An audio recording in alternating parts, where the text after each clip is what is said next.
Hello viewers, कैसे हैं आप सभी। आपका पुनः एक बार यूट्यूब के चैनल में ढेर सारा स्वागत है। Myself Rekha Sharma and watch me in my YouTube channel English by Rekha में। डियर स्टूडेंट, आपको पता है कि हम अपने ग्रामर के यूट्यूब के माध्यम से आपको ग्रामर के हर स्टेप को छोटे छोटे पार्ट में करके अच्छे से समझा रहे हैं, ताकि ग्रामर का कोई भी पार्ट आपसे अनकर्ज न रहे। इसी क्रम में हम लोग बात करेंगे आज प्रेडिकेट पार्ट की। आपको मैंने अपनी पिछली वीडियो में बताया था कि सब्जेक्ट क्या होता है, सब्जेक्ट के कितने पार्ट में डिवाइड किए गए, सब्जेक्ट के कितने सब पार्ट होते हैं, ठीक है।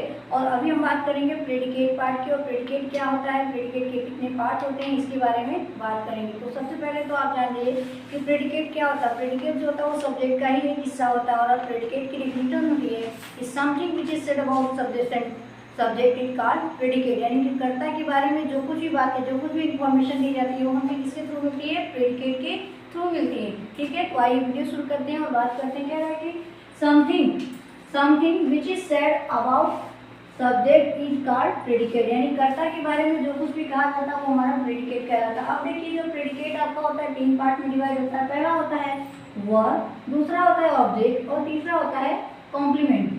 वर्ब मीन्स होती है क्रिया, ऑब्जेक्ट मीन्स होता है कर्म, और कॉम्प्लीमेंट मीन्स होता है पूरक। अब देखिए कह रहे हैं कि a verb which denote an action is called verb. यानी ऐसा शब्द जिसे किसी काम का करना या होना पाया जाता है वो हमारी क्रिया कहलाती है। फॉर एग्जाम्पल रन है, वीप है और स्लीप है।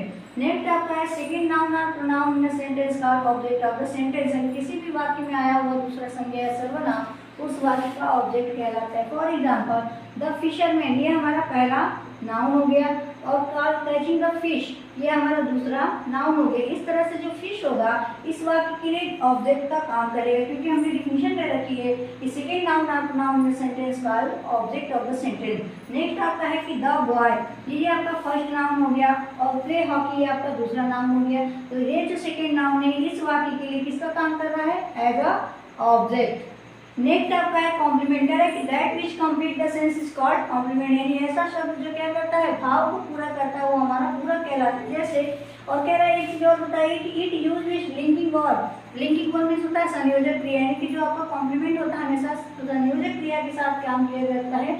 यूज एम आर आपकी लिंकिंग वर्ब कहलाई जाती है। जैसे फॉर एग्जाम्पल कह रहा है कि you are a good student. अगर हमें आर को अगर हम रिमूव कर दें तो यू गुड स्टूडेंट, तुम अच्छे विद्यार्थी, क्या हमें कोई आइडिया मिल रहा है नहीं। हमने कहा कि you are a good student, तो आपका एक पूरा कंप्लीट सेंस निकल गया है कि तुम एक अच्छे विद्यार्थी हो। तो आई होप इस वीडियो में आपको प्रेडिकेट अच्छे से समझ में आ गया होगा, ठीक है। अगर कोई आपको इन्फॉर्मेशन चाहिए तो कमेंट के थ्रू पूछ सकते हैं। Till then thank you.